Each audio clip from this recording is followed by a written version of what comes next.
Bonjour, donc aujourd'hui on se retrouve pour la correction de l'activité page 315, donc il prenait toute la page toute la page 315, donc et qui s'intitule Découvrir un nouvel indicateur.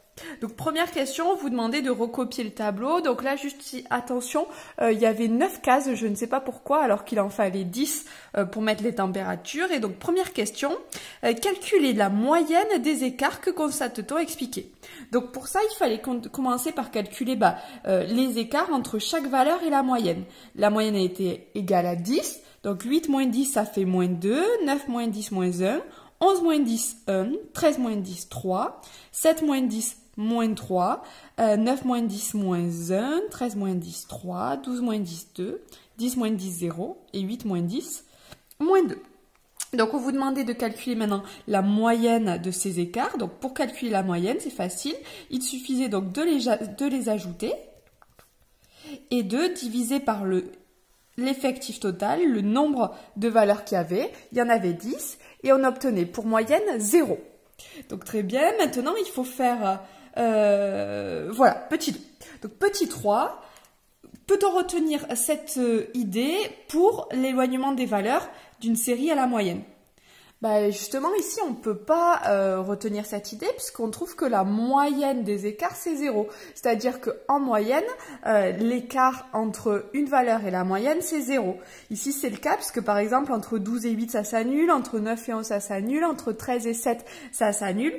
Donc, vu que ça s'annule, on trouve une moyenne de 0. Or, par exemple, s'il y avait des températures en 18 et en 2 degrés, il y a un grand écart autour de la moyenne et ça doit apparaître. Voilà. Donc, non, on ne peut pas retenir en fait cette idée car les écarts, ils se compensent.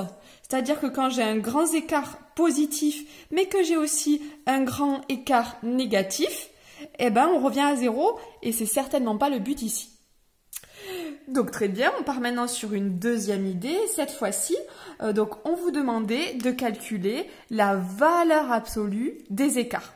Donc la valeur absolue des écarts, très bien. Hop, ici. Donc c'était la valeur absolue de moins 2, 2, la valeur absolue de moins 1, 1, la valeur absolue de 1, 1, etc. Donc la valeur absolue, on l'a vu dans notre premier chapitre. Et donc maintenant, je devais calculer la moyenne de ces écarts. Donc, hop, petit 2. Donc, on vous dit que ça s'appelait l'écart moyen absolu. Donc, pour calculer la moyenne de ces écarts, il suffit juste de les ajouter. 2 plus 1 plus 1, tac, tac, tac, jusqu'au dernier, donc sur 2, de diviser par 10. Et il me semble avoir trouvé 18 divisé par 10, c'est-à-dire 1,8. On vous demandait ensuite de faire la même chose avec la ville B. Donc, il fallait faire 8 moins 10, donc c'est-à-dire moins 2 en valeur absolue, 2, plus 4, plus, jusqu'au dernier qui était égal à plus 4. On divisait par 10 le nombre de valeurs et on obtenait 8,8. Et on vous dit, est-ce qu'on pourrait... Et on obtenait, 2,6. 2,6. Et on vous dit, est-ce qu'on peut retenir cette idée pour l'éloignement d'une série de valeurs? Ici... question, petit 4 d'abord. Que constate-t-on? On constate qu'il est plus élevé dans la ville B.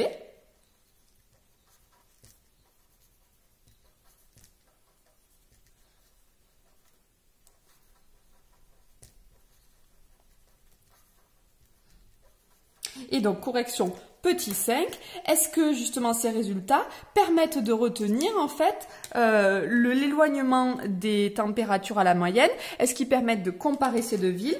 Ici, oui. Justement, parce que c'est plus élevé, c'est plus grand dans la ville B. Donc, on a a priori des valeurs, comme on l'avait vu dans l'énoncé de l'exercice, qui semblent plus s'éloigner de la moyenne dans la ville B que dans la ville A. Donc oui. Justement, car petit 4. Ok, maintenant on continue, petit C cette fois-ci. Donc, on vous dit donc de calculer ce qu'on appelle la moyenne des carrés des écarts à la moyenne. Donc on vous propose de faire une seconde ligne où on calcule xi moins m au carré. Donc les valeurs moins m au carré, c'est-à-dire celle-ci au carré. Donc on y va, 4, 1, 1, 3 au carré 9, moins 3 au carré 9, 1, 9, 4, 0, 4. Et maintenant, on vous dit de calculer donc la moyenne de ces valeurs et on vous dit qu'on appelle ça la variance. La variance. Donc, variance, je vais l'appeler A. Donc, on ajoute 4 plus 1 plus 1 plus 4 et on divise par le nombre de valeurs puisqu'on veut faire toujours la moyenne et on obtient 4,2. Donc ensuite, on vous propose de faire la même chose avec la ville B. Donc cette fois-ci, on obtenait 4 plus 16 plus 4 plus la dernière valeur, c'était plus 16 sur 10 et on obtenait 8,8. Et donc là, est-ce qu'on peut retenir ce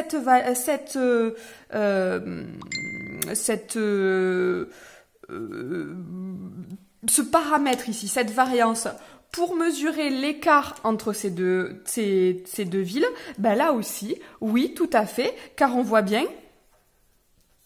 qu'il est plus important dans la ville B. Plus important dans la ville B. Voilà, et dans le petit texte, en fait, on vous dit que c'est cette troisième idée qui a été retenue, donc la variance, pour pouvoir mesurer, en fait, l'écart, c'est-à-dire l'éloignement entre mes valeurs par rapport à la moyenne. Voilà, si j'ai une moyenne qui est située ici, je pourrais estimer que des valeurs qui sont proches, c'est lorsqu'il se passe ça à peu près. Et puis, je peux avoir des valeurs qui sont beaucoup plus éloignées comme ceci, mais avec la même moyenne. Donc, on a besoin de cet indicateur, en fait, pour essayer de calculer est-ce que je suis plutôt proche de ma moyenne ou est-ce que je suis très éloignée de ma moyenne. Et donc, ce nouvel indicateur s'appelle la variance. Voilà, je vous retrouve pour le cours et les exercices. Bon courage!